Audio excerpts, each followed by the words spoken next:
So we hit game number 3 in the series, which means the series moves on to the Air Canada Centre in Toronto, and the Toronto Maple Leafs fans must be thinking, what the hell? We must have a gluten allergy or something. We cannot stop David Pastrnak, who has put on 9 total points in just 2 games at home for the Boston Bruins, as the Bruins have dominated the Leafs in the first 2 games, but things can drastically different as one team will get home ice as opposed to the other team.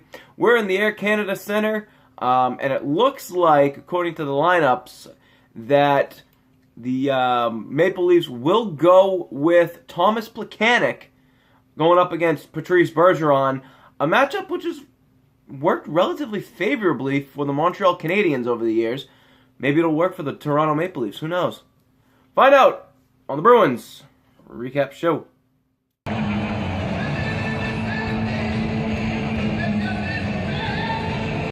So we start things off in the first period. In net, Freddie Anderson, the Civ of Toronto, taking on 2U's, 2K's Tuukka Rask, who's looked pretty good. Welcome back, Riley Nash. And welcome back, Riley Nash's ear. That thing's still attached. Took about 40 stitches, but it's good to go. It's still there. Nick Holden's in for an injured Matt Grzelcyk, and that's going to be a huge minus for the Boston defense, as Grzelcyk is a very, very fast skater who is able to keep up with these Toronto Maple Leafs. We're going to start things off first period. Toronto gets a power play opportunity on a awful delay of game missed call here, as Riley Nash shoots the puck off the glass. It deflects, goes out of play. They apparently didn't know that it hit glass, and they say it went straight out. I don't know. Missed that one. Bullshit. Completely missed it. Anyway, Tyler Bozak takes a shot on the power play. JVR tips in the rebound. We got a 1-0 hockey game. Toronto has got their first lead of the entire series. It only took them 3 games, but they finally got a lead. But yeah, just a lucky power play, a terrible call, and such is the way of playoff hockey, especially when you're playing in your other team's barn. We take it to the second period as Boston will tie it up, making it 1-1. Schaller and Kuraly.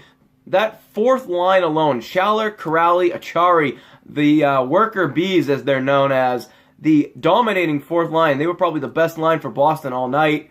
They win the battle. They get it off the boards, indirect on the high low to Adam McQuaid, who will squeak it through Freddie Anderson's 5-hole. Make it a 1-0 hockey game. Get yourself a goal, Darth Quater. A little bit of a scary note later on in the game, more towards the third period. Adam McQuaid will take a puck to the face. Hopefully he's healthy for game number 4. But later on, it's a stretch pass that goes through Kevin Miller. Still have no idea what he's doing on this play, as it looks like it goes through his legs. Like, you got a stick. You use the stick, position your skate a little bit better. Drop to a knee, do something, block the goddamn pass. But it goes right to Marner, who gives it to Old Man Marlowe and makes it a 2-on-1 goal. Patty Marlowe making it 2-1 for Toronto. But a little bit later on, playing in his 150th career NHL playoff game, and what do? You score a goal. It's the big man, the captain, Zdeno Chara. A beautiful breakout here. Eventually, it'll find its way to Zdeno Chara up at the slot, and he takes it down. He dangles. The big man can dangle, and he goes shelf over Frederik Andersen, making it 2-2. Just a great move by Zdeno Chara. But let's talk about David Krejci here. David Krejci, the $7 million bag of suck, as a great individual effort here by Jake DeBrusk, goes for naught. He passes it to the slot. David Krejci whiffs on the goal. Wide open net. Ugh. But later on in the second period, Toronto will make it a 3-2 hockey game off the stick of Austin Matthews, as the Boston Bruins, unable to get this puck out of their zone. Nylander finds Austin Matthews, and I don't know where he puts this one. There was little to no room on on the shoulder high side of Tuukka Rask. Make it 3-2. So we go to the third period, and again, the $7.5 million bag of suck, the turnover machine, David Krejci, he coughs up the puck in the offensive zone, and Toronto is off to the races. Patrick Marleau gets his second of the game on a 2-on-1, and it's 4-2 Toronto.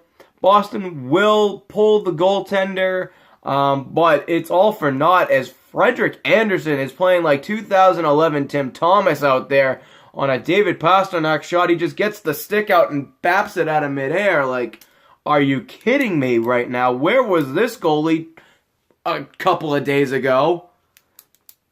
But that's the game. It's a 4-2 loss for Boston. We officially have ourselves a series, which we were to expect. This is the game, this is the type of game that I was expecting from the Toronto Maple Leafs from the get-go. So you will probably see maybe the rest of the series, however long it goes, be exactly like this. So Boston will keep a 2-1 game lead in the series. Game 4 is on Thursday night. Hopefully Adam McQuaid is healthy. Hopefully Grzelcyk is healthy. Maybe somebody will yell at David Krejci and teach him not to suck. Maybe we can get him out of the lineup and put in that young rookie kid Ryan Donato, who looks really good. Just a thought. Don't take my head off on that one. But we'll see you Thursday night on the Bruins Recap Show.